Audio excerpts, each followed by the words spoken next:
Hello everyone, this is Sensei Gale, and thank you for joining me today. It is October 12th, 2020, and in this Shotokan karate video, I'm going to go over what we went over in class this morning. Specifically, how to perform our crescent kick into spinning back roundhouse kick into reverse punch drill. Now, each of these three techniques can be used independently, but I'm going to demonstrate them in combination with one another to show you how to effectively chamber them into being a three-time attack. Now, to begin, for me in this case, my left leg is forward, standing on my 11 position. My right leg is back on my 5.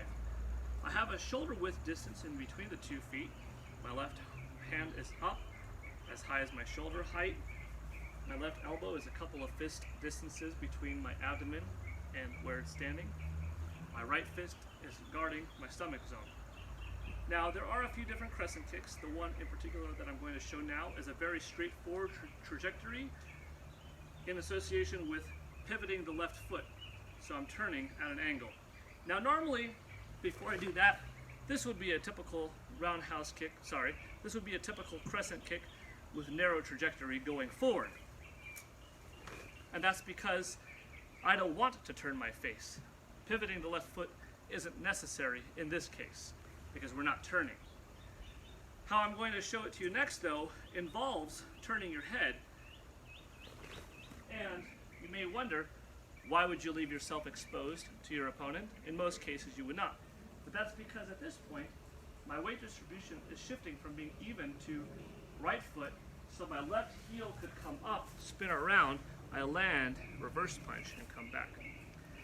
In this case, I have consistent 3-time counterclockwise revolutions. My right leg is coming up. It's segueing nicely for my left leg to spin around, and I land with a reverse punch coming forward. And once again, covering distance going back. If you time these well and become well balanced and develop the flexibility required, you may land all three of these techniques. After all, we are much quicker going forwards than we are going backwards. So if you catch somebody off guard with that first technique right off the bat, with the crescent kick, what is the crescent kick for? It's not a front snap kick, which is designed to penetrate, hit somebody in, buckle them. Whether you're kicking to the face, sternum, abdomen. That's not the nature of a crescent kick. After all, the point of contact is very different as well. Front snap kick, I'm kicking with the ball of the foot, right? Crescent kick, it's coming up, and I'm going to make contact with this inner blade. What are you hitting with? You may be hitting somebody's punch. Somebody may come at you with a punch or step-in punch. The crescent kick, based off of where his or her hand is and which hand, their right or left, they hit you with, smacks that out of the way. The follow-up technique, the spinning back roundhouse kick, is a heel attack to the side of however high you can kick.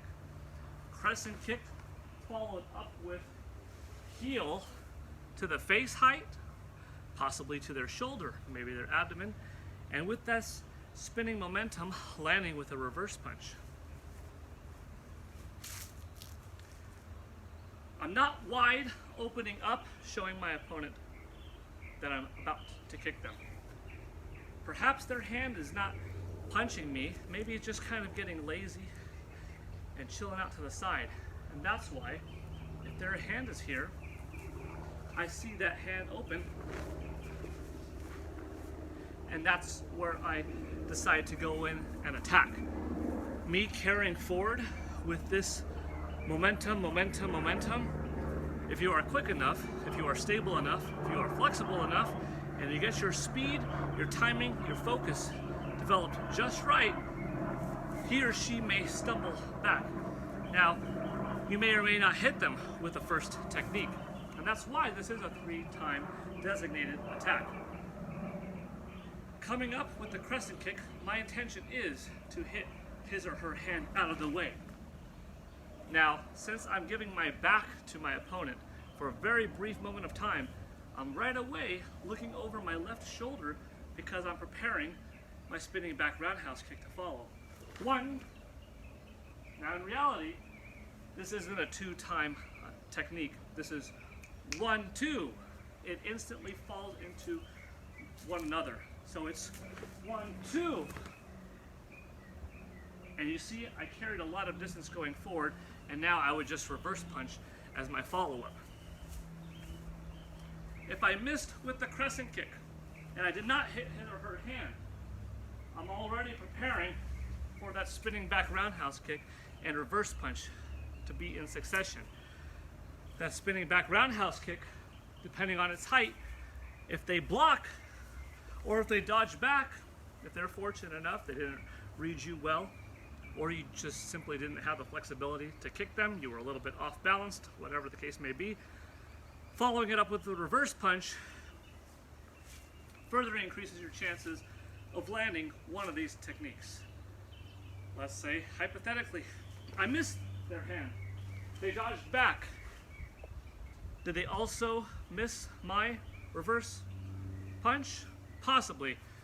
Now, in good form, you want to pull back instantly.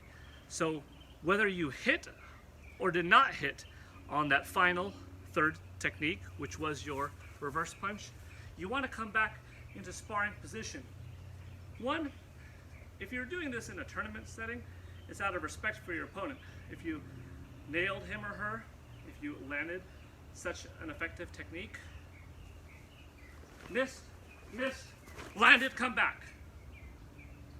You wouldn't hop on top of the situation and further take advantage. You landed your technique, you came back, you may bow, whatever the case may be. Like I said, if that's a tournament situation.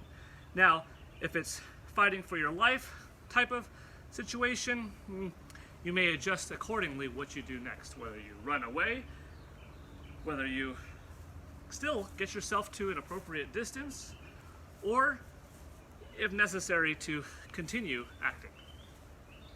But for now, the technique itself, once again, 1, 2, 3, and return.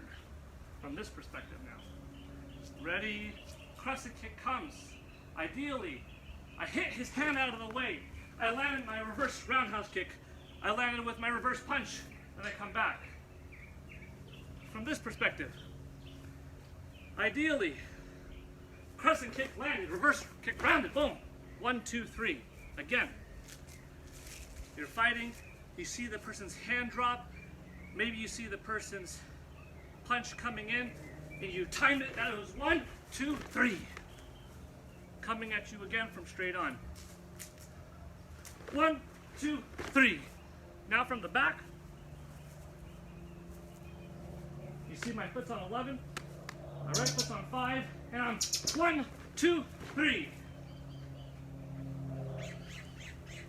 That is how it looks like going counterclockwise with your left leg as the lead leg going forward.